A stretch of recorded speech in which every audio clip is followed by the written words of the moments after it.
Hello বন্ধুরা, আমার চ্যানেলে সবাইকে স্বাগতম। আজকের ভিডিওতে আমরা 100x100 এপিসোড 66 নিয়ে আলোচনা করব। এই এপিসোডটি কেন স্পেশাল বলো তো? কারণ এখানে আমরা একদিকে যে দেখব কিলোর অবিশ্বাস্য শক্তি, অন্যদিকে ফ্যান্টম ট্রুপের মাস্টার প্ল্যান এবং গনের ভাগ্যের এক চরম পরীক্ষা। যারা ভাবছেন 100x মানে কঠিন লড়াই, তাদের ধারণা আজ বদলে যাবে। চলুন শুরু করা যাক আজকের এই মেগা এক্সপ্লেনেশন। এপিসোডের শুরুতে আমরা ফিরে যাই 100x সেন্টারে। কিলুয়া গত বছর তার এক প্রতিদ্বন্দ্বী হান্টারকে শেষ করে দিয়েছিল এক্সামের সময়, তাই সে ডিসকোয়ালিফাই হয়ে গেছিল। তাই সে এবার লাইসেন্স নিতে মরিয়া। এবারের পরীক্ষায় প্রায় 14,000-এর বেশি জন ক্যান্ডিডেট অংশ নিয়েছে, কিন্তু কিলুয়া যখন গেটে দাঁড়ায় তার চেহারায় যেন কোনো ভয় ছিল না। এক্সামিনার যখন ঘোষণা করেন যে 2 ঘন্টার মধ্যে 5টি ট্যাগ জোগাড় করতে হবে, কিলুয়া মিষ্কি হেসে বলল, একটু বেশি সময় দিলেন না? মাত্র 1.5 ঘন্টার মধ্যে কিলুয়া কি করলো জানেন? সে কারোর সাথে লড়াই করেনি, সে শুধু সবাইকে স্বীকার করেছে। কিলুয়া যখন কয়েক হাজার ট্যাগ নিয়ে এক্সামিনারের সামনে ফিরে আসে, তখন এক্সামিনার তো বটেই, ভিউয়ার হিসেবে আমরাও অবাক হয়ে যাই। এক্সামিনার বুঝতে পারেন এই ছেলের সাথে বাকিদের কোনো তুলনাই হয় না। তাই ইতিহাসে প্রথমবার বাকি সব রাউন্ড ক্যান্সেল করে কিলুয়াকে একা বিজয়ী ঘোষণা করা হয়। কিলুয়া এখন একজন অফিসিয়াল হান্টার।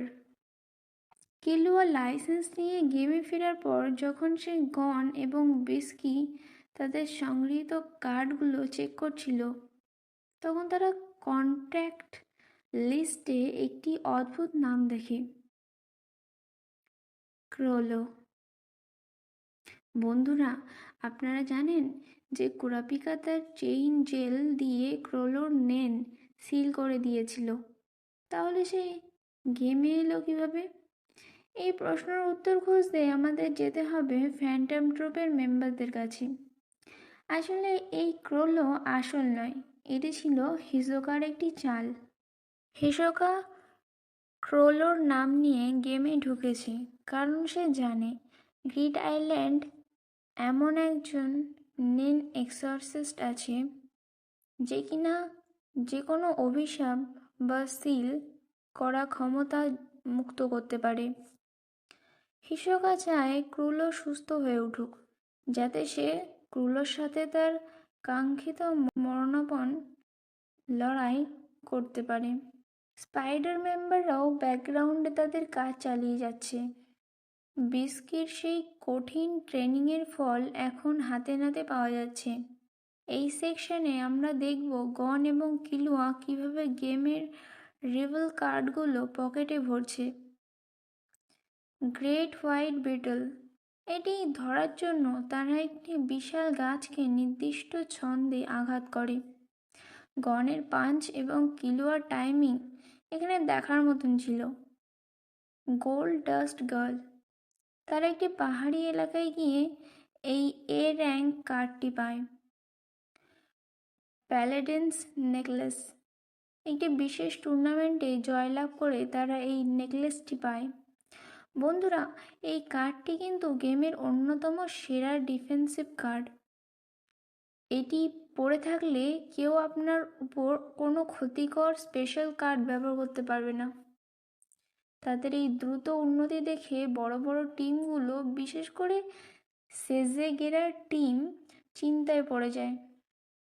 সেজেগেরা বুঝতে পারে এই ছোট ছোট ছেলেগুলো এখন তার গেম জেতার পথে বড় বাধা। এই এপিসোডের সব থেকে থ্রিলিং পার্ট হলো রিস্কি ডাইস বা ঝুঁকিপূর্ণ ছক্কা। এটি এমন একটি কার্ড যা ব্যবহার করলে আপনার কপাল খুলে যেতে পারে অথবা জীবন শেষ হয়ে যেতে পারে। 20টি পিঠের মধ্যে 19টি পিঠে গ্রেট লাক থাকলেও একটি পিঠে থাকে চরম দুর্ভাগ্য।